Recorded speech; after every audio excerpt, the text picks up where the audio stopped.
Beaucoup de gens ont de la misère en frein gaz parce que dans un kart, on conduit à 2 pédales, à 2 pieds, hein, contrairement à un automobile qu'on nous enseigne toujours de conduire à un pied. D'ailleurs, j'ai un signe pour ça qui est ça. Si jamais tu gazes et tu freines en même temps dans la courbe, si je te fais ça, c'est pour te rappeler et ça fonctionne. C'est la seule affaire que j'ai réussi à trouver. C'est du synchronisme, puis ça revient un peu à ce que tu nous expliquais la dernière fois, les échanges entre, on en a parlé, le cerveau droit puis le cerveau gauche. Donc, l'idée, c'est de la coordination, en fait.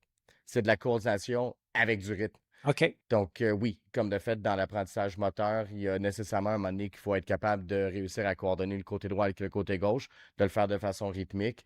Puis, pour nous ramener sur le glissement dorsal, quand on fait un glissement dorsal puis que la personne a de la misère avec les deux pieds à créer un mouvement, quand elle est couchée sur le dos, probablement qu'au-delà du fait qu'elle comprend la consigne que Robert explique, ben, quand vient le temps de dire j'appuie avec un pied et pas l'autre, ben, la dissociation ne peut pas être plus facile que l'association qui était supposée se faire dans l'apprentissage d'un mouvement rythmique comme un glissement avec les pieds, hein.